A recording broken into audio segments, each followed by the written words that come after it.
স্বাগত বন্ধুরা, শ্রুতিতরণ audio storytelling চ্যানেলে তোমাদের সবাইকে স্বাগত। আজ আমি নিয়ে চলে এসেছি সত্যজিৎ রায়ের লেখা একটি ভূতের গল্প, অভিরাম। অভিরাম সত্যজিৎ রায়ের লেখা সর্বশেষ ভূতের গল্প। সত্যি বলতে কি বন্ধুরা, আজকে এই নিঝুম শীতের রাতে আমি একা ভূতের গল্প পড়ে শোনাচ্ছি তোমাদের। তোমরাও চলে এসো, মন দিয়ে শোনো, প্রথম থেকে শেষ পর্যন্ত একেবারে জমে যাবে। শুরু করছি অভিরাম। সঙ্গে থেকো কিন্তু।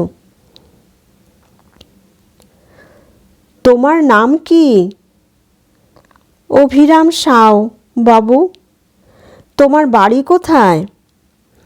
উলুইপুর গাঁয়ে বাবু, উড়িষ্যা। বাড়িতে আছে কে?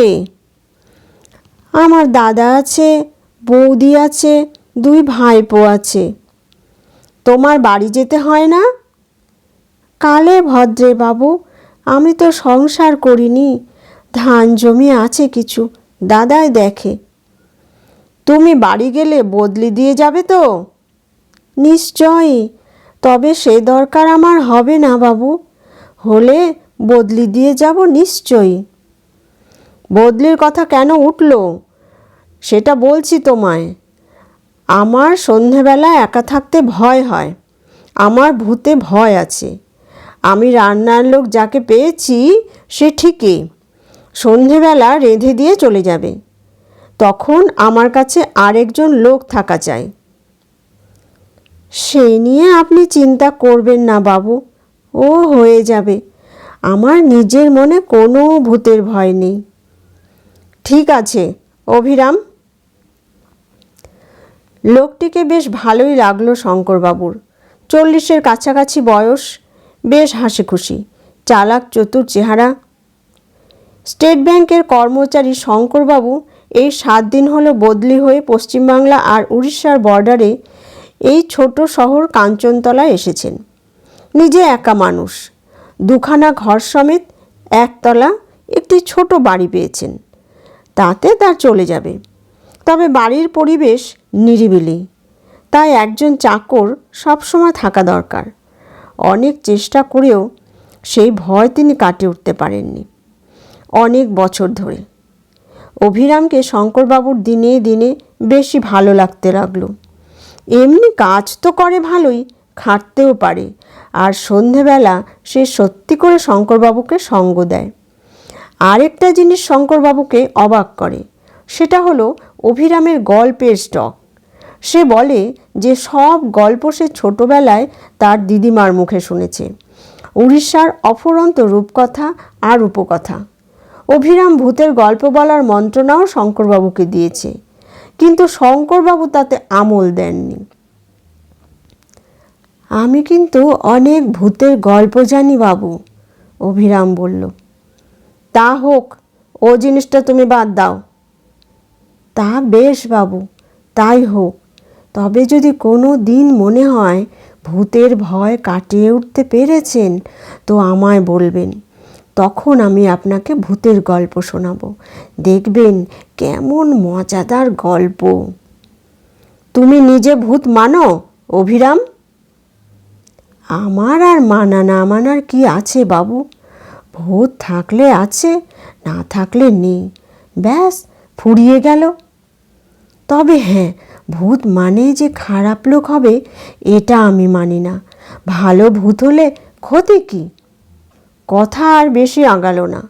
এই ঘটনার 3 মাস পরে এক বর্ষাকালের সকালে অভিরাম শঙ্করবাবুর কাছে এসে বলল, বাবু, দাদার কাছ থেকে চিঠি পেয়েছি। বেশি বর্ষা হবার ফলে আমাদের ফসলের খুব ক্ষতি হয়েছে। দাদা একা সামলাতে পারছেন না, আমাকে 3-4 দিনের জন্য যেতে দিতে পারবেন বাবু? শঙ্করবাবু এই অবস্থায় না করতে পারলেন না। কিন্তু তুমি যে যাবে, লোক দিয়ে যাবে তো? নিশ্চয়ই, খুব ভালো লোক দেব, তবে সে বোধহয় আমার মতো কথা বলতে পারবে না। তা হোক, সন্ধেবেলাটা আমাকে একটু সঙ্গ দিতে পারলেই হলো। তা খুব পারবে। আপনি যতক্ষণ না শুতে যাবেন ততক্ষণ ও আপনার কাছে থাকবে। অভিরাম চলে গেল। 3 দিন পরে শঙ্করবাবু এক পোস্টকার্ড পেলেন তার ভৃত্যের কাছ থেকে। খবর ভালো নয়, আরও 3 দিন লাগবে সামাল দিতে, তারপর অভিরাম ফিরবে। শঙ্করবাবু কি আর করেন, এদিকে বদলি চাকরটিকে তার বিশেষ পছন্দ নয়। মুখটা যেন বড় বেশি গোমরা, যদিও কাজ করে ভালোই। পরদিন সকালে রেডিওতে খবর শুনে শঙ্করবাবু স্তম্ভিত।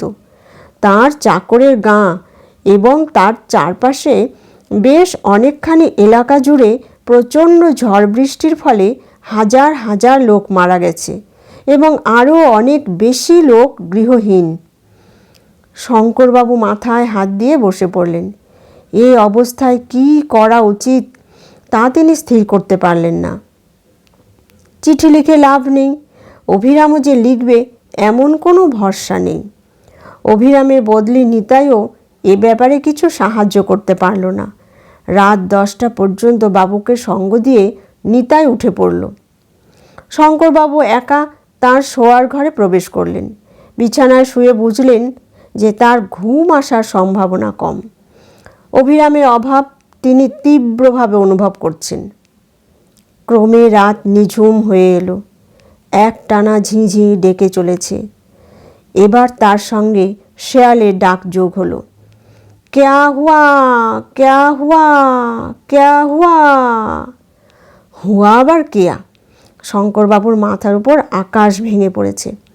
ভূতের ভয়ে এর মধ্যেই তার শিরদাঁড়া দিয়ে ঢেউ খেলে যাচ্ছে। ওটা কি? পায়ের শব্দ না? শঙ্করবাবু বুঝলেন। তার গলা শুকিয়ে কাঠ হয়ে গেছে। বাবু! সে কি? এ যে অভিরামের গলা। অভিরাম নাকি? চাপা গলায় প্রশ্ন করলেন শঙ্করবাবু। হ্যাঁ বাবু, আমি এসেছি, ফিরে এসেছি। আমার ধরে প্রাণ এলো অভিরাম। দাঁড়া, দরজা খুলি। না বাবু, খুলবেননি। মানে? মানে খুলে কিছু দেখতে পাবেননি। সে কি? আমি অভিরাম বাবু, কিন্তু আসল অভিরাম নই। আমি অভিরামের ভূত। আমায় বন্যায় টেনে নিয়ে গেছে। আমি আর বেঁচে নেই। কোনো উত্তর নেই শঙ্করবাবুর দিক থেকে। কি বাবু, শুনলেন আমার কথা? তবু কোনো উত্তর নেই। বাবু! আবার ডাক এলো বাইরের অন্ধকার থেকে। এবার কথা এলো বাড়ির ভিতর থেকে। তোকে কিভাবে দেখতে পাবো? শুধু একটা ব্যাপার হলে পাবেন। কি? আপনিও যদি ভূত হন? তা সে আর তোকে বলছি কি, তুই ভূত হয়েছিস শুনেই তো আমার আত্মারাম খাঁচা ছাড়া হয়ে গেছে। আমার দেহ ওই পড়ে আছে খাটের উপর, দৃষ্টি ঘরে ছাদের উপর, দেহে প্রাণ নেই। তবে চলে আসুন বাবু। এই এলুম বলে আমাকে গল্প শোনাতে পারবি? ভূতের গল্প? কারণ এখন আর ভয় নেই। বাকি মরণটা গল্প শুনে কাটিয়ে দেব। কি বলিস? যা বলেছেন বাবু, যা বলেছেন। গল্প পাঠ এখানে শেষ হলো। কেমন লাগলো গল্প পাঠ? কমেন্ট করে জানাবেন। ছোট্ট একটি লাইক দিয়ে দেবেন। চ্যানেলটিকে অবশ্যই সাবস্ক্রাইব করবেন আর অনেক বেশি বেশি করে বন্ধুদের মধ্যে শেয়ার করে নেবেন। ভালো থাকবেন। ধন্যবাদ।